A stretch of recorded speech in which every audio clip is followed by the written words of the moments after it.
Hi there, Sanbonani Molweni. Welcome to Fix channel. If you're new here, please subscribe before the end of the video. If you're returning, thank you for love and support. I appreciate you. Uthanda sim kanye ne-RShowD. Yingenxa yokuthi khona ama-comments esiwathola njengamanje ethi nina senibukisa ngoMakhumalo kaShokacima. Ngicela ukusebenzisa amazwi kaMakhumalo ulachongo kwi-RShowD because kukhona okwenzeka. Kodwa lento ithanda ukuhlobana. Ayikwazi into ithi beqwarathu kanje ibe same. UMakhumalo kwi-RShowD wafike kwaba nento ukuthi ababoni ngasolinye noLachongo. Sasingayazi-ke igazi ayiqala ngayo Real Housewives of Durban. Ngicabanga ukuthi beku season 2. Beku season 2, right? Yes. Kwafika isikhathi sokuthi uMakhumalo aphendule into eshow la scene. Futhi babe bengalenzanga iqiniso uma bengamnikanga ithuba uMakhumalo ukuthi ayiphendulele kwenye intombazane. Ngoba uMakhumalo wenziwe khona sengikhohle ukuthi kwakuyini wayehostile. Balinda kwaba uLasi nje ophuma eceleni wakhomenta nje sathi hayibo Lasi yini noMakhumalo ngoba phela lapha eMzumbe vele sekugcwele nawe ufike wajoin uline wangale kaBaba kwiMK kumuntu omkhulu. uLasi ke seqhubeka le show RShowD wazakhela nje umuntu owuphethayo. Ngabe libiza kahle lelo gama. Mayizakhela uphethale isitori sakhe ahlangane. Yinto vele yayenza kwi-RShowD le. uMakhumalo noLachongo bendawonye. Kuthe sekufika iTell All bakhombisa uMakhumalo ukuthi nakho and into esesifuna ukuyazi ukuthi kwenzakaleni kuwe noLasi. Hayi washo kuMakhumalo ukuthi mina ngiyamqala nje umuntu onjena emhlabeni, lo muntu lo ufike ekhulume ngawe kanje abuye ezokuhaga akuphi ihage ungasazi usathane nje. Kodwa wayesho behavior yakhe. Right. uMakhumalo wayengabukisi ngoLasi. Wayekhuluma ngento ayenzile kwi-RShowD. Ifana ngqo lento yamayeni noMakhumalo kuthando nesithembu kodwa sakaqedi sekuMakhumalo. Sisebenzisa uMakhumalo ukuze wena uyeke ukuzwa kusho ukuthi nibusa ngoMakhumalo. Sekufika indaba kaPhethali. Ayikho uMakhumalo ukhona egroupini. Athi uMakhumalo yazi into enzima ngodade uLasi. Uyena oshintsha istory sakhe. Ngesikhathi esisa ngapha sifike siye ngapha simlalele. Esise ngapha afike unje. Into yakhe injani inokuba manipulative ngoba yena uthatha iadvantage ukuthi sazi indaba yakhe. Ekwazini indaba yakhe asitshela izitori eziwo half. Sigcine singasazi ukuthi kufanele simsupport noma lo muntu udlala ngathi. Amazwi kaMakhumalo kwi-Tell All ya kwi-RShowD esho kuLasi. Kodwa wayengabukisi ngaye ngoba ngempela uLasi wayeshintsha. Wathi uLasi isizathu sokuthi ashintshe akulula ukuthi avele athi bhadla indaba zakhe ngoba khona abakhulu abathi ke nje engakhulumi into ehamba eceleni. Nathi sayibamba lapho. Kodwa iqiniso lento neqiniso la kwi-RShowD uLachongo saze sabuza ukuthi why ekwi-reality TV show engasezuveza lutho. Akasavezi ngisho isicapha sendlu kodwa yena endlini ungene sezobagayisa utshwala. Utshwala besizulu esesagayisa lapha ekitchen lakhe ethi njalo angiyazi indaba yakhe kwa friendship yethu nje ayikho. Pho ufuna nekitchen ka uLasi loyo ibehavior yakhe. uMakhumalo esenika ithuba wayifunda njengoba injalo ibehavior yaLasi kwi-RShowD. Thina ke esesibuka uthando nesithembu sengisholo phezulu. Yabo uMakhumalo uphethe iscript sikaLasi. Ngoba nathi siyisithule sime sithi kanti uMakhumalo dade yini yabo ezinye izinto masibamba izinkulumo ukuthi yini eyakhe into ingahlangani. Angikhulumi la ngesupport ya husband. Ngikhuluma ngezinto ezikhulunywa uMakhumalo lapha kuthando nesithembu. Mase kuba ukuthi ke ugudla umayeni kodwa ukwenza umshosha phansi. Ngoba ke umayeni noMakhumalo bahlale egcekeni elilodwa uyayazi inkulumo ukuthi siqonde kuyi ayiphendule. Ngesikhathi sithi thina uthi uyagadla kodwa ukugadla kwakhe kumayeni kubuya kabi. Nithi nina mina ngibukisa ngoMakhumalo. uMakhumalo lento ayeyikhomba kuLasi ku-RShowD ilento ayenza kuthando nesithembu ngoba uMakhumalo kuthando nesithembu uyena nkosikazi okhuluma into ayishintshe, akhuluma into ayishintshe. And into engiyithandayo, usebenzisa leli gama lakho alithandayo ukuzikhontradiktha. Esikumaceleke, yazi-ke Maceleke uyishaya emuva uyishaye phambili uMakhumalo. Kodwa ukufunda ephi lokho kuBaba uMsileko. UBaba uMsileko isizini nesizini into ayisho yena iyajika. Sengicela ukubuza-ke ukuthi sibukisa ngoMakhumalo. Shuthi uMakhumalo lento ayikhuluma kwi-RSHO D eyibuka ngoLasi wayebukisa ngayo. Wayebukisa noMakhumalo? Cha. uMakhumalo wayekhomenta kwinto eyenzeke kwi-RSHO D yenziwe uLachoncho. Nangesikhathi futhi esethi uSathane wayekhuluma ngento uLasi ayenzile, i-experience yakhe. uMakhumalo-ke usenzeni? Ku-season 6 ukhuluma into efaka uMayeni phakathi. Size sithi thina hawu kanti uMakhumalo uMayeni wayethini kuwe eMzumbe kudala. Ngoba phela lento isihamba nokuthini? Isihamba nokuthi uMayeni ubefika eMzumbe uvele kuthiwa uMakhumalo awuphuthume ekhaya. Ngobani? Ngesimo sokuthi khona into ebizama ukulungiswa. Ngoba uMayeni uyasho ukuthi ingane beyifika ihambe, ifika ihambe, ifika ihambe. Kanti ingane beyihamba ngoba sekufika uMayeni kodwa iningi khona la egcekeni. Yinto abayikhulumayo. Ngesikhathi beyikhuluma-ke ngixoxa ngokuyizwa kwami. Usuyafika-ke kimi. Uzothi hawu niyathanda ukubukisa. Wena ngikhuluma nge-episode. Uma ngikhuluma nge-episode ufuna ngikhulume ngo-top 10 business women eSouth Africa. Nje ividiyo ayikhulumi ngalokho. Ngisakhuluma ngoThando Nesithembu la sikhona. Kade silindile. Kade futhi ngilindile nokuthi uMayeni ukhona. Kodwa mase ngiyifaka kosomabhizinisi ney'mali zabo ngilinde. Ngenza i-research ephelele. Mase ngiyashoka. Ngoba nina senishisa ukuthi uMayeni uyaphendula akusemnandi. Senisigijimisela ngey'moto. Besingazi ukuthi kanti masizo-review-a uThando Nesithembu fanele sibe ney'moto. Besingazi-ke futhi ukuthi uThando Nesithembu ukubuka le TV show sekuhambisana ney'moto. Ngoba nje sekulobu kubhizi indaba yemoto ebizayo. Abaze besho kanjalo kuMzansi Magic. Awubakushongo lokho. uMzansi Magic kule channel ehlangana kuyo. Ngoba sazohlangana nje futhi kulo leli sonto siyahlangana. Mase belethile episode 4 no-5. Niyobe senithini? Sekumele sidumise iy'moto kuqala. Ngoba phela ukuze sikhwalifaye. Awu, ahlini bakwethu. Mthanda ukusibhora nje vele sibhorekile. uThando Nesithembu kade sibalindile futhi sayitshela nokuthi beza nento entsha. Sebeyikhethela bona ukwenza i-tell all. Futhi sebeyakhetha bangakhethi. Lapha kwi-tell all sifuna ukubona iphathi la uBaba uMsileko athi khona amanye amakhosikazi akhe ayathakatha kanjani kanjani. Nange uMakhumalo useyafakaza ukuthi wena owenza lokho yeka. Sithi Makhumalo yini ngoba isithembu lesi? Kuyisithembu uyathula, uhlafune. Uyahlafuna mase uyathula. Ngoba yini amanye amakhosikazi ayiziba indaba yena useyi-eda. Vele ngeke akhulume nje into ayisusele ekhaya nda kusho ukuthi uyayazi lento ayikhulumayo. Hayibo. Sikuyafika uMayeni sezwa ngayo ukuthi into yabo utolerate.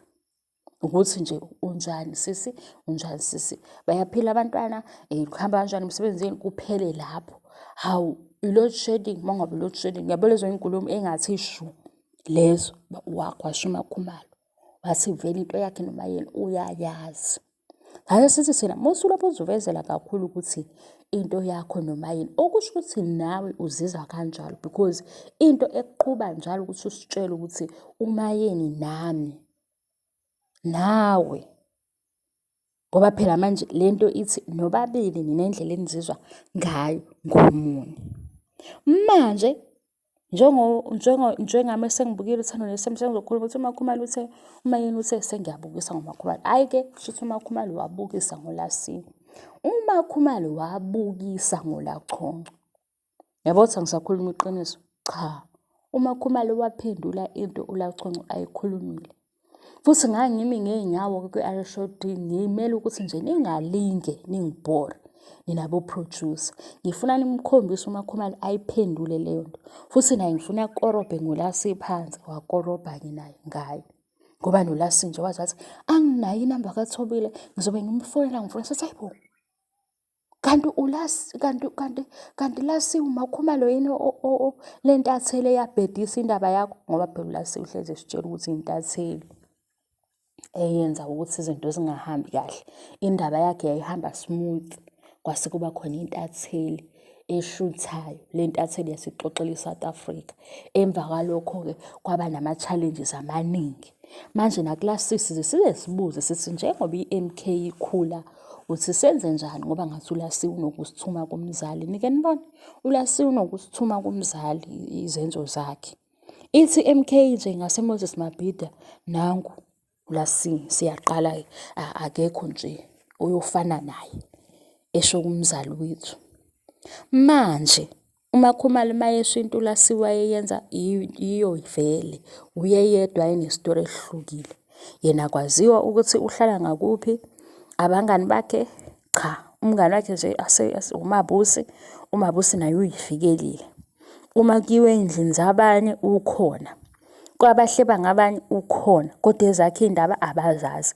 Uma kufanele ukuthi aphendule evele bashaye ngey'nkulumo ezakhayo, evele bashaye ngalezi nkulumo lezi zama-WhatsApp bani, uyayibona lezo nkulumo zama-WhatsApp stories, lezo kugudlana. Vele bashaye ngazo ukuthi hayibo Lasi lana nje abanye bonke bayasho ukuthi nangu umuntu wami kunjani kunjani, uyabo. Manje yena sekufanele ngathi e-treatwe different, ebekwi-group eyodwa. Kwase kufike ekutheni kanti uPetal ubani, base-ke abanye bathi hayibo uPetal kanti uyiqambele. Wakhuluma kuMakhumalo, into wayikhuluma yiyo ngqo, kodwa into engimangazayo ukuthi sonke lesikhathi into esikhohlwe uyinaka ukuthi uLasi uyi-role model yaMakhumalo. Hhayi uyashintsha. Sahlangana i-girlfriend, hayibo ngicela i-clarity, hayibo i-edited version. Hawu uMakhumalo nje washaya i-live video, eshaya i-live video khatheshiswa igama elithi Pick Me. Wathi uMakhumalo into esiyenza laphayana iyona reality yethu, abantu abakwazi lokho. Sathini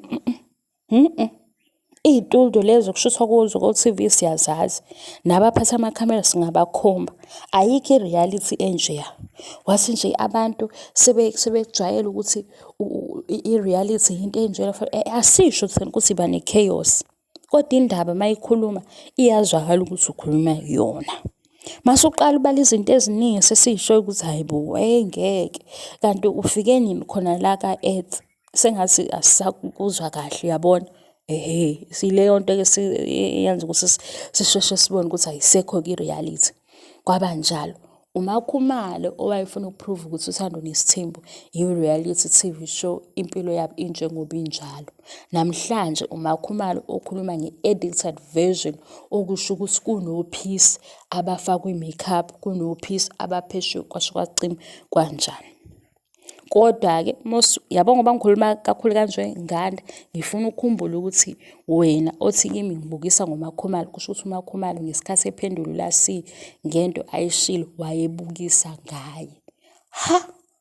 uMakhumalo wamfunda uLasi ngaze ngathi mina isi-personal lento. Kwangathi uzifunda yena echaza uLasi ethi inkinga yakho awuzazi noma uyi-victim noma uyinhloboni kwistori sakho, and into esitshela zona ziyashintshashintsha.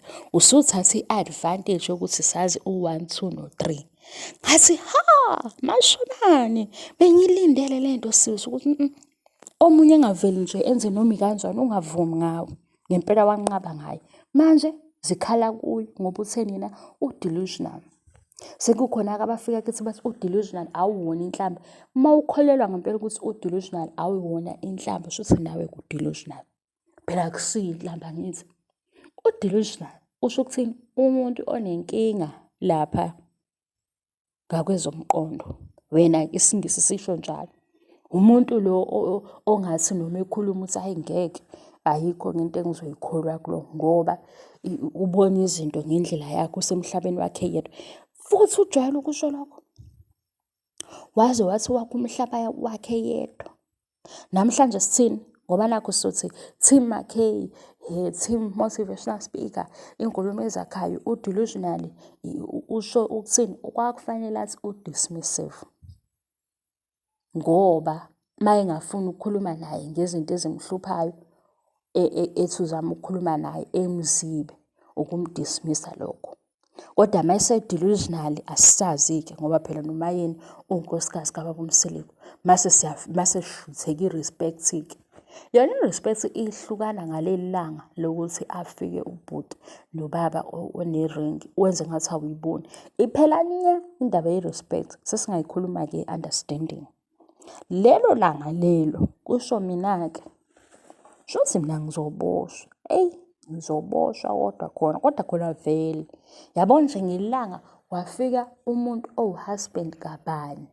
Wafika kuwe wakutshela ukuthi kodwa indaba yankosikazi wami 1 2 3 walobe uyibonile i-ring wenza ngathi awuyiboni. Inyamalala lapho-ke into ye-respect. Inyamalale nje ibaleke. Usungayithoba-ke phakathi kwabantu bekhulume nge-character yakho ukuthi cha uzithobile ini kodwa inhlonipho hawu iphumile phela. Sekusuka kuqamba makathiwe good heart nesithembu. Good heart nesithembu. Pure heart nesithembu. Pure heart nesithembu. Niyathanda ukusixoxela iy'nganekwane noma sesibadala. Ngoba phela iy'nganekwane sikhule ngazo thina ama-TV nje yikho si-obsessed ngawo kanje siwazi sesibadala. Pure heart nesithembu. Hayi. Khona ezinye izinto ey'ngahlali nje ndawonye. Pure heart nesithembu. Ngoba kwayona leya nto ukuthi nangu omunye usefikile awuthi kancane u-3 hours ngakini mase uyabuya. Idala inhliziyo engekho yinhle leya nto. Ngoba siyasho ukuthi engathi ufuna ithuba lokum-expose. Kodwa manje alifiki kahle. Ngoba manje lona afuna ukum-expose ungathi unekhanda lasemsinga. Niyabazi abantu baseGreat basemsinga? Khohlwa-ke lapho ove ukhohlwa. Ungalinge nje uthathe umoshe isikhathi sakho uthi uzodila nomuntu wasemsinga ngeke. Kunalokho uyohlambalazeka wena. Indlela aba-toxic ngayo. Hhayi-ke angisho ukuthi ba-toxic ukuthi singaba-understandi. Ngisho ukuthi khona abantu nje ovele ukuthi yabo lo phuma kuye ungayimosheli isikhathi. Uma esekudwebelile kumugqa wathi ungeqi ungeqi. Musa kulobu nawe umsendele ama-message ekuzimu. Ngoba uzoku-attend. Mase ku-attendile ilana okusuzobe bonke abantu sebethi Shem. Mase siyayibuza ukuthi yenze kanjani lento. Uyoqalile. Ukuthi imotive bekuyini ngisayibuza namanje. Imotive. Ngoba nje sesihlehla neminyaka ukuthi kanti iminyaka 2007, 2009. 2009 suthi uMayeni ushade ngo-2010. Kukhona ofike neminyaka. Kukhona oye kuhwene. Singazi ukuthi bekiwaphi kuhwene. Bona babekhetha ukuhlala phansi. Bathi seyiziba indaba yokuthi kufikwe kanjani. Manje mase siyi-attenda sekuyithi aba-wrong. Mawuthi-ke ngibukisa ngoMaKay. uMaKay wayebukisa ngoLasini. U-RSOD emtshela iy'ndaba zakhe. Njengoba naye ezakhe sezimficile kwi-TV show yabo. Zona-ke sikhuluma ngani ngoba balapha ku-TV. Uma ungayizwa into engisho ukuthi balapha ku-TV angazi ngoba uthando nesithembu sibuka ndawonye. Bye.